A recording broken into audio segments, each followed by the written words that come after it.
നമ്മൾ കിടക്കാൻ നേരത്ത് യൂസ് ചെയ്യുന്ന മെത്തകളിൽ ഭയങ്കര ഇമ്പോർട്ടൻസ് ഉണ്ടല്ലോ. അപ്പോൾ സ്പ്രിങ് ഉള്ള മെത്തയാണോ അതോ പഞ്ഞിയുടെ മെത്തയാണോ, ഏതിൽ കിടക്കുന്നതായിരിക്കും നമുക്ക് നട്ടലിന് നല്ലത്?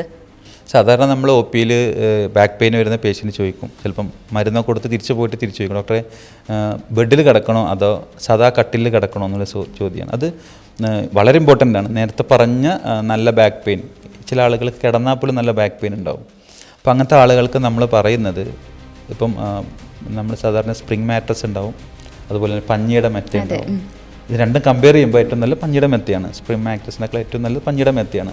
ഇനി ഏത് മെത്തയാണെങ്കിലും നമ്മൾ പറയുന്നൊരു കാര്യം, കിടന്നു കഴിഞ്ഞാൽ അധികം താന്ന് പോകുന്ന തരത്തിലുള്ള ബെഡ് ഉപയോഗിക്കുക. അത്ര കോസ്റ്റ്ലി ബെഡാണെങ്കിൽ പോലും താന്ന് പോകുന്ന ബെഡാണെങ്കിൽ അത് ബാക്ക് പെയിൻ ഉണ്ടാകും. കാരണം ചില നമുക്ക് ബാക്ക് പെയിനെ സപ്പോർട്ട് ചെയ്യുന്ന മസിലുകളുടെ ഒരു ബാലൻസ് വന്നാൽ മാത്രമേ നമുക്ക് ബാക്ക് പെയിൻ ഒഴിവാക്കാൻ പറ്റുള്ളൂ, സ്പാസം റിലീവ് ചെയ്യാൻ പറ്റുള്ളൂ. അതുകൊണ്ട് തന്നെ അധികം താന്ന് പോവാത്ത ബെഡുകൾ ഉപയോഗിക്കാം. ഇനി അതല്ലെങ്കിൽ നമുക്ക് ബെഡേ ഒഴിവാക്കിയിട്ട് പ്ലെയിൻ ആയിട്ട് കട്ടിലിൻ്റെ മുകളിൽ കട്ടി കുറഞ്ഞ ബെഡ് കോസടിയൊക്കെ വിരിച്ചിട്ട് നമുക്ക് കിടന്നാലും ബാക്ക് പെയിൻ നന്നാവും. ചില ആളുകൾ ചോദിക്കും മരത്തിൻ്റെ കട്ടിലൊക്കെ പറ്റും, അങ്ങനെ കിടക്കണ വിരോധമൊന്നുമില്ല. പക്ഷേ അധികം താന്ന് പോകുന്ന കട്ടിലുകൾ ഉപയോഗിക്കരുത് എന്ന് മാത്രമേ ഉള്ളൂ.